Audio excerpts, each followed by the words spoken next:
Continuing to read from Teachings of Queen Kunti. We are on prayer 6, which is in Srimad Bhagavatam, Canto 1, Chapter 8, Text 23.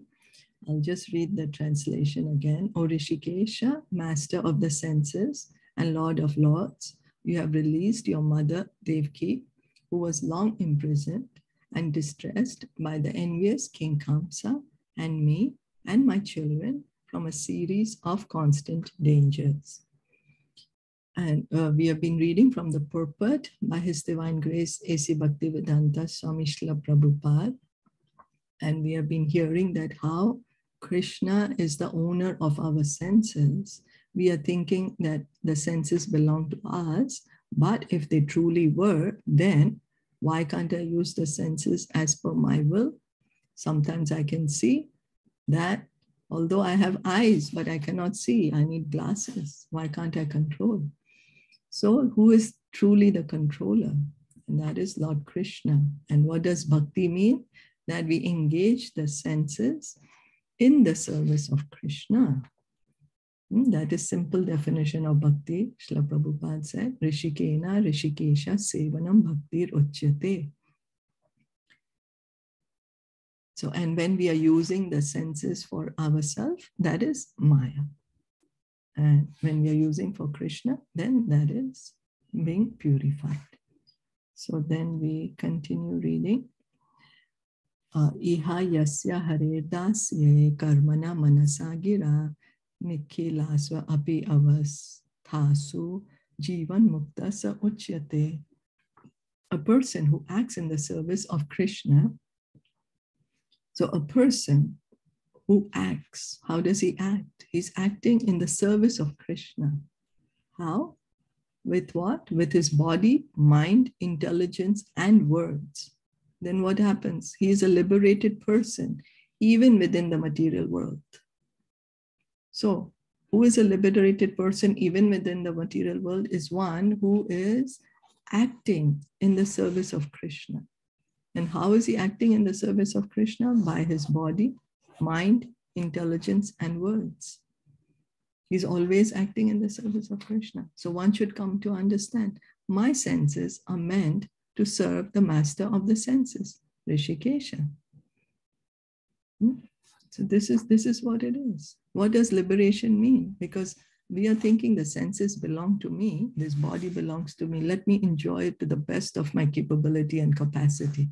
And that's what's keeping us here in the material world. But if we understand that, oh, Krishna is the owner of these senses, so they should rightfully be used in his service. And so when one is fully engages his mind, body, intelligence, and words in the service of Krishna, although he is in this material world, he is liberated. The master of the senses is sitting within everyone's heart. And we might think, oh, but Krishna doesn't know what am I doing. It's okay, I can do whatever I can. And then I can tell Krishna, yeah, Krishna, I did it for you. But where is he? He's in our heart. He is in our heart. So he knows our desires. He knows our intentions. He's a witness to all our activities. In the Bhagavad Gita 15.15, the Lord says, Sarvasya chaham hridhi sanivishto. I am seated in everyone's heart. Krishna is saying, I am seated in everyone's heart. Sarvasya chaham hridhi sanivishto. He's saying that. We just have to accept. We heard just now in Caitanya Caritamrita that the Vedic knowledge, how will we be able to understand Vedic knowledge? We just receive it. Receive it, hear it from the proper sources and receive it. For example, if I want to be a lawyer and I go to the law school and I'm studying the law textbooks, but instead of studying, I'm just using my time and energy in uselessly arguing with my teachers.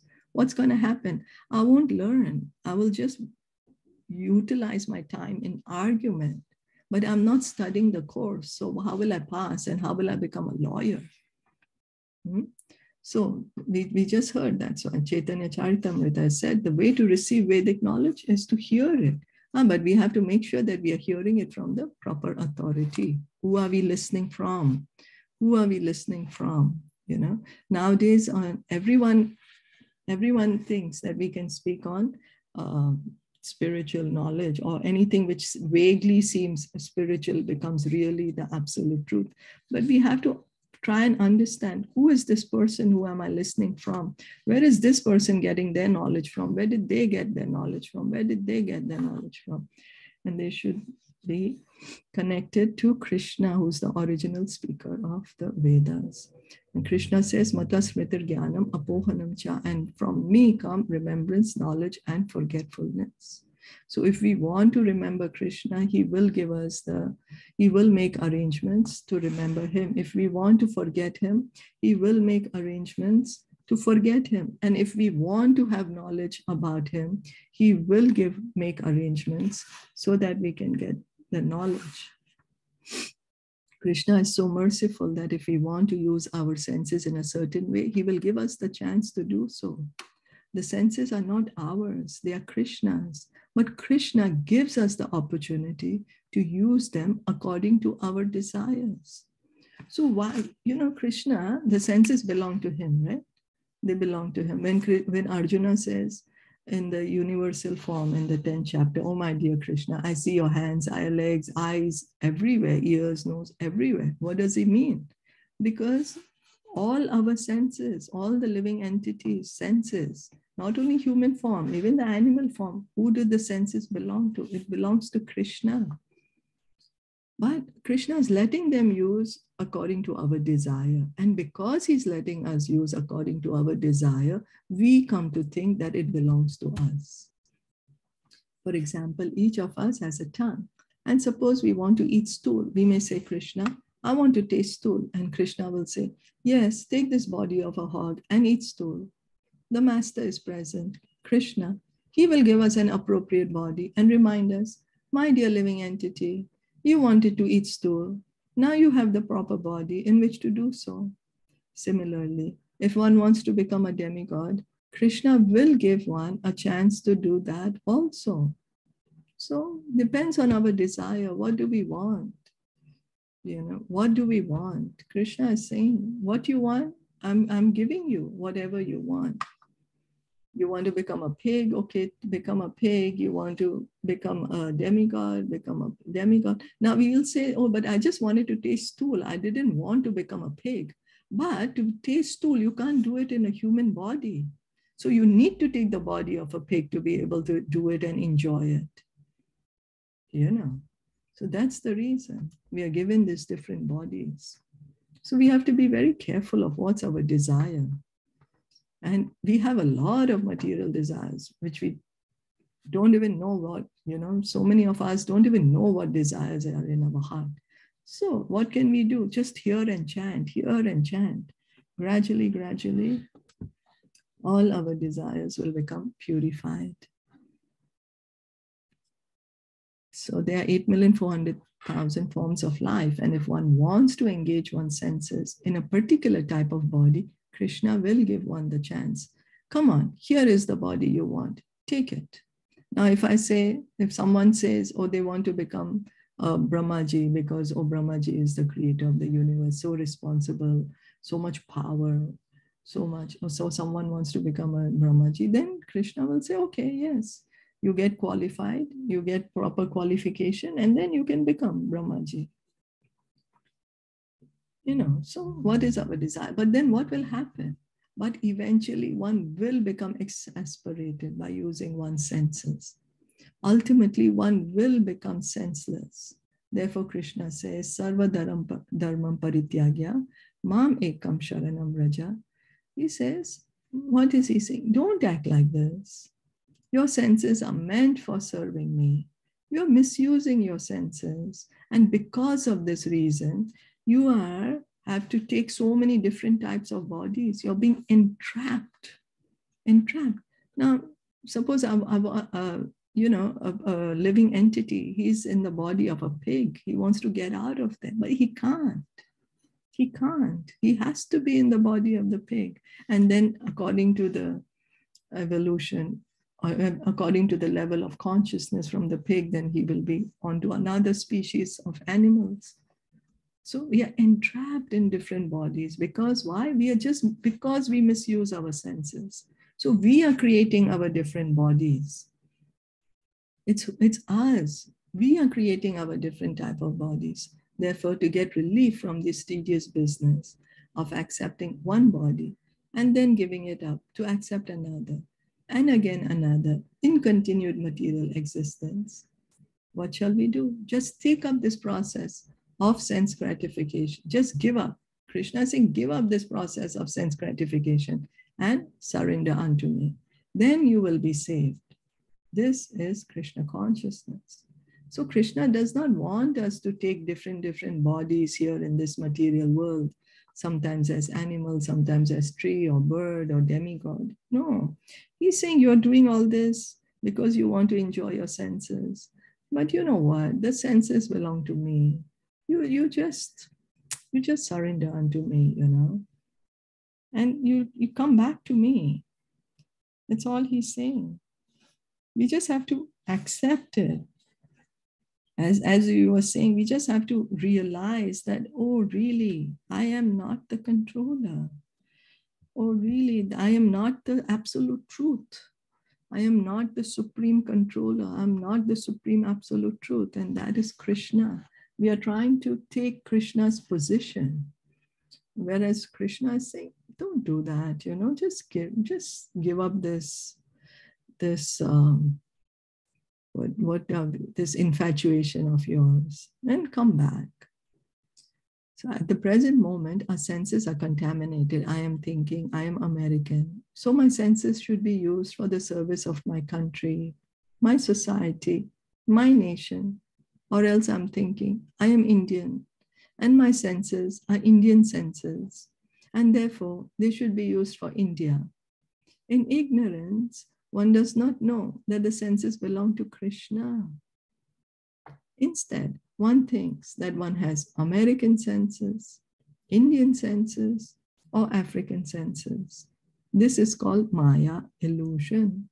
We are thinking based on the bodies that we have. We are thinking, I am this one, I am that one, and so I should be loyal to this thing or that thing. But we forget everything belongs to Krishna. Everything belongs to Krishna. Our senses belong to Krishna. So this is illusion. In material life, the senses are covered by designations such as American, Indian, and African. But when our senses are no longer contaminated by these designations, Sarvopadi Vinirmuktam, Bhakti begins. So when we begin, that's why it said, Rishikena, Rishikesha, Sevanam, Bhakti Ruchyate. When we begin to understand, oh, my senses should be engaged in the service of the master of the senses. So, and service begins with the tongue by chanting the glories of the Lord, chanting the holy name and tasting prasad. And then what will happen? Gradually, all the senses will be purified. And then what will happen? We will be able to see the Lord face to face with purified senses, not with this material senses, but with spiritual senses. So that is bhakti. Sarvopadi vinirmuktam. We have many upadi. We have many upadi.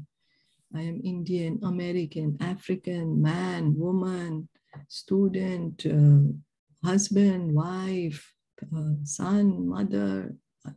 All these are upadis. And that's why my senses should be used this way, senses should be used this way. But if we just begin to understand that I am a spirit soul, part and parcel of Krishna, and it is my duty to engage my senses in the service of Krishna, then gradually we will be situated in our true platform. So here that means that the purification is really, really important of the senses. Yeah.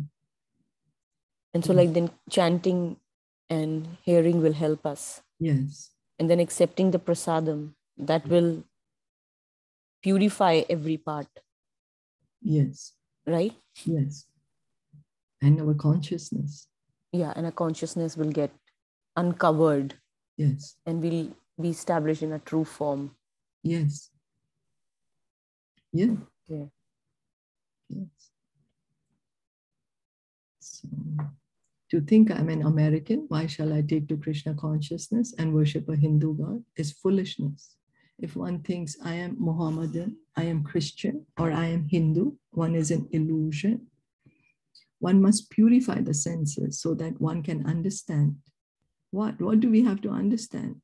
So we are not Mohammedan, we are not Christian, we are not Hindu. All that is illusion. Why? Because we are all being based on the body. But who am I? What is our true identity? I am a spirit soul. And the supreme spirit soul is Krishna. I am a part and parcel of Krishna, and therefore it is my duty to serve Krishna. When one thinks in this way, one immediately becomes free.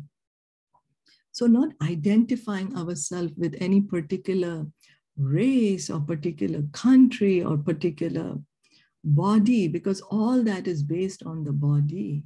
But instead, what we need to come to understand is, I am a spirit soul. I am a spirit soul, and Krishna is the supreme spirit soul. I am a part and parcel of Krishna, and therefore it is my duty to serve Krishna. It is our duty of every living entity to serve Krishna. Why? Because we are parts and parcels of Krishna. When one thinks in this way, one immediately becomes free. Now, this is liberation. This is liberation. At that time, one is no longer American, Indian, African, this or that. At that time, one is Krishnized or Krishna conscious. That is what is wanted. Therefore, Kunti Devi says, my dear Krishna, Rishikesh, you are the master of the senses. You are the master of the senses. So, and how will we come to this point? Just as you just rightly said, just continue hearing and chanting. Everything will follow. Everything will follow. We just have to hear and chant. Then our true identity will be awakened. It will be awakened. Our Krishna consciousness will be awakened by hearing and chanting. Is that okay? Yes. So it's so beautiful, Prabhupada's purpose, how so detailed he's giving us so many different points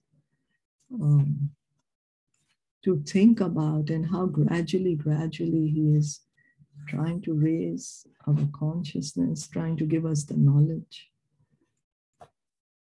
So we just follow the devotees. Thank you so much for listening in and joining in. Kunti Maharani ki jai, Shila Prabhupada ki jai, Gaura Premanande, Hari Bol, Hare Krishna. Hare Krishna. Hare Krishna.